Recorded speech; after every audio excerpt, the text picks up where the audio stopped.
Mike Wilson was heralded as one of the great economists, declaring the hell of 2022 and being right time after time and time again in 2022 as stocks just hit new low after new low after new low, finally culminating in a painful end in December of 2022 for many stocks. Yet now, Bloomberg is nearly making fun of Mike Wilson, suggesting that he's hit his mea culpa, the I was wrong apology. And that, folks, is exactly what we need to explore now. Why was Mike Wilson wrong? And what does he now suggest is going to cause the next great headwind for the economy and stocks going forward? Well, of course, deflation. Yes, Mike Wilson is now going from, well, inflation is not the problem, to it's an earnings recession. Oh, wait. Maybe it's not an earnings recession.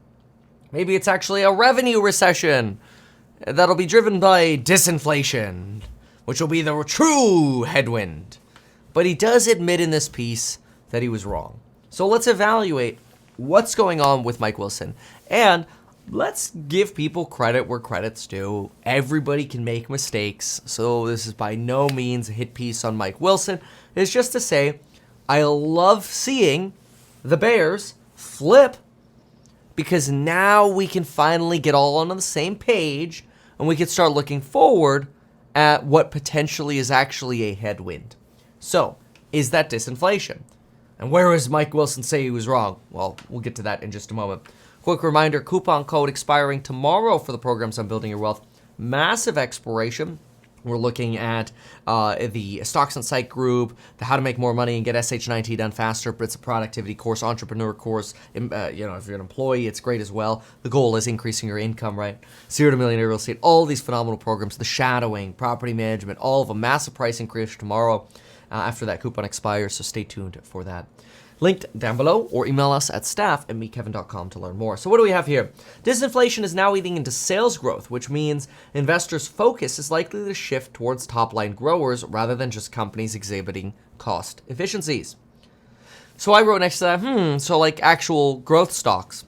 And the reason I wrote that is because of my personal positioning and where my positioning has gone, since I sold in January of 2022. Again, I, bought back in obviously throughout 2022 in various different buy the dip sessions. But the argument that I made back in 2022 is that eventually what we'll want to look for are companies with true quality growth and potentially even, strong free cash flow, that we would want to stay away from companies with low free cash flow, or ultimately a low ability to potentially survive a recession. And some of that is exactly what we end up seeing Mike Wilson talk about in the story. And I think it's interesting because it's a big flip from what we've been used to Mike Wilson saying. Much of what Mike Wilson has been focused on has been this idea of, well, let's get into defensives, let's get into staples. But it's really been the staples that have benefited the most off just that headline revenue growth based off inflation. In fact, if we take a peek over here, it says what to own in Mike Wilson's piece. As we head into the bulk of earnings season over the coming weeks, we expect performance dispersion to rise, and we recommend investors look for stock ideas with the following attributes. How familiar does this sound? Ask yourself truly, does this sound familiar to what I said, a year to 7 months ago? High earnings quality, strong free cash flow, and improving earnings revision driven by sales growth. Really interesting, because that's literally what we had talked about positioning, in contrast to this idea that, staples and defensives are where it's at. Which means if you want to counter trade Mike Wilson, maybe is it now time to look for cheap defensives? Anyway, so what do we have here? So this gives us a little bit of a heads up here. He does indicate advertising has been pretty upfront, weak in spending, and this is true. We've seen some weakness in advertising.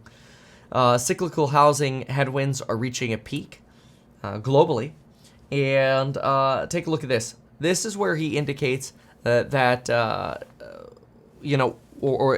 I should say, this is where he breaks down. Oh, look at this. Jimbo's even talking about it. Everybody's look at that. We were wrong. Wilson, higher valuations than expected. Yeah, this is where Mike Wilson breaks down his reasons for why he believes he was wrong. One of the reasons he gives is he argues that the debt ceiling being extended and adding basically $1 trillion to the U.S. debt came as a surprise. I wrote on the left side here, really? Like, it was pretty widely expected that we were going to extend the debt ceiling. We knew it was dramatic, but there was really no moment where people were like, oh yeah, we're really going to default. At least on Wall Street, certainly mainstream America, a lot of people are like, yeah, Donald Trump says default. Get in there and throw the furniture around. Let's go, let's default. Sorry. Then he talks about this idea that, well, be careful because soon 27 million people are going to have to start repaying student loans. But there's actually an asterisk on this. Remember, 27 million people do not have to start repaying their student loans. They just start accruing interest again. They actually don't really have to start making payments again until next year. Just also somewhat remarkable to consider. He also talks about this idea, which we've heard before, about consumers' willingness to borrow on credit cards to basically keep spending money. And this is where, again, I love looking at this chart. Household debt service payments as a percentage of disposable income. Sorry, folks, the trend for the bears is down. You could see the trend line right here on the, there we go. Now you can see the trend line there on the right. The trend is down. We're actually, if anything, bouncing off of the trend line and continuing to trend down. And we're way lower than where we have been on the household debt service payments as a percentage of disposable income. Over here, we've got talk that, well, the Federal Reserve, they injected liquidity through the banking crisis, and that's not fair. They gave us QE. So there's sort of a lot of lashing at explanations, it feels like, for why basically, Mike was wrong. And it's okay. It's okay. And these are not necessarily completely wrong. I mean, it is true that consumers at some point are going to have to repay their student loan debt. That could affect 5% of revenues at companies as an expectation. But many have believed that markets are already pricing this in. And again, it's going to come a year later than we really expect. This refilling of the Treasury General account and the liquidity issue mentioned over here, that ended up being, of course, a giant nothing burger, which we expected because of the ample buffer in the Federal Reserve's repo facility, which isn't actually mentioned here. There is this talk, though, about liquidity trends not being supportive of equity prices. This is an argument, right? So the yellow line here is the S&P 500. This is roughly the average we're drawing here with the little laser. And then, of course, you've got the blue line here showing liquidity. And you can see this massive gap on the right side where liquidity is actually relatively low relative to how much the stock market has rallied. In my opinion, while this is a red flag, it is possible that liquidity expectations are being priced in up to 18 months to 2 years early, where markets are of the belief that, oh, don't worry, liquidity will come back from the Fed. We'll get there. And I believe that. I actually think we'll get back to quantitative easing, certainly by 2025, 6, and that might be getting pre-priced in. So Mike Wilson does warn that he believes it is premature to extrapolate the benefits of artificial intelligence across everything for this year, but does agree that AI in the future will be extremely constructive, especially for companies like NVIDIA and Microsoft. Here you could see that the upside move in equity multiples on the back of the themes we've seen has been a lot stronger and lasted a lot longer, been more persistent than they anticipated. That is, we were wrong, he says. This is a pretty powerful piece on Wall Street right now, and I expect to hear a lot of folks talking about it. And it's nice to see the actual piece. Inflation is now falling faster than consensus expectations. I thought this was also quite fascinating, that Mike Wilson is basically talking about, hey, inflation is actually less of a headwind than we thought. If anything, it's falling less than expected. No reanimation of inflation. Though a lot of bears aren't arguing that inflation is really going to take off now. They're arguing that the earnings recession and the cumulative effects of Fed tightening are going to crush us into an earnings recession. That'll lead the Fed to stimulate again, which could lead to inflation again. It's unlikely that we'd see the inflation again that we saw in 2021, but it is possible that the bite of Fed rate hikes hasn't quite fully hit yet. Now, here, Mike Wilson argues that many companies had their sales grow solely because of price. This is something that I've regularly argued, especially when we look at sort of the rollover of inflation dynamics, which we regularly talk about. It's always important to remember how these sort of price comparisons work. Easiest way to do that is visually. So if we look at 2023 versus 2022, it's always worth remembering that most companies took their price increases in Q1 of last year, with some lingering price increases into Q3, more of them really in the first half than the second half, right? That really actually means that if we compare 2023 back to 2022, a 9% price increase taken in Q1 will actually look like an increase in prices in Q2, in Q3, in Q4, in Q1, and then you get roll-off, where if you didn't change prices again, you'd be at 0. That's where you'd eventually get roll-off. Of course, if you increase prices something more gradually and you said, well, we actually increased prices 6%, then 3%, then 1%, then 0, then you're looking at a 6% bump over here. Well, actually, let's go back a little bit. 0 in price increase over here. Let's draw the price, what the inflation would look like quarter after quarter. In this quarter, it looked like you'd have a 9% bump, then a 10% bump in pricing if you went for 6 in Q1 22, 3 in Q2, 1 in Q3, 0 in Q4, all of 2022. You'd have this cumulative inflation effect, right? So you'd have 6 in Q1 22, 9 in Q2 22, 10 in Q3 22. Technically, then you'd be flat, but still 10% of an increase. You get to Q1, you're at a 10% increase. Now you're going to roll the 6 off. Here's how the roll-offs work. Assuming you didn't take any more price increases, you're going to roll off that 6 that you had in the prior comparison. And now you're actually only going to be 4% higher. Now we're going to roll off those 3, and then by Q3 2021, you're actually only 1% higher, and then you're flat.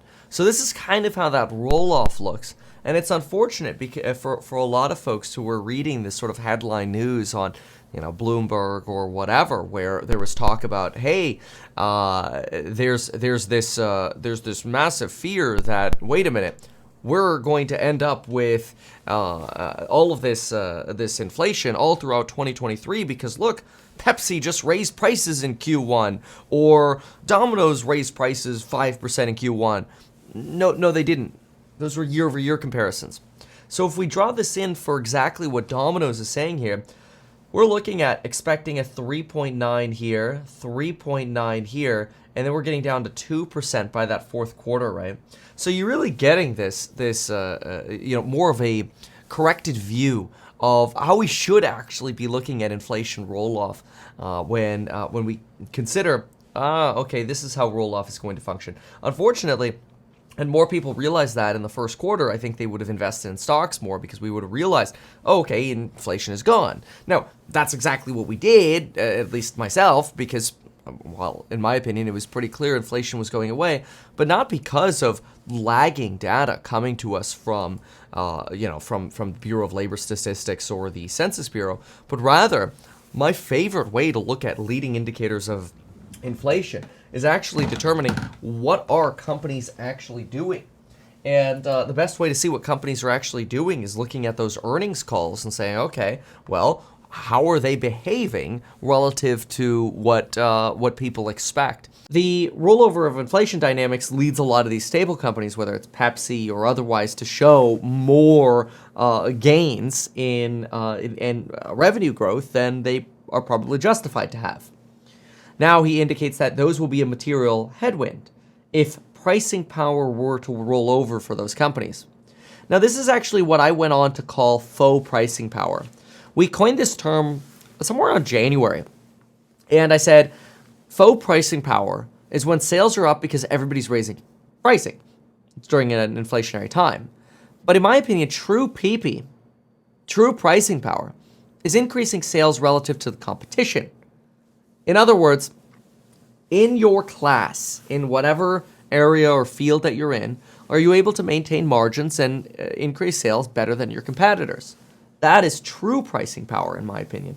It's relative pricing power compared to those around you. A great example, I think, is, Tesla, of course, is reducing prices, but the entire industry is reducing prices. Which company, however, though, still has the best margins or a better capacity to increase sales than other companies? And quite arguably, that is Tesla. The same could be said about a company like Apple, where Apple might not be increasing pricing on the iPhone, but they're still now expecting more sales than, well, A, ever before, and B, compared to any competitor. Another pricing power stock.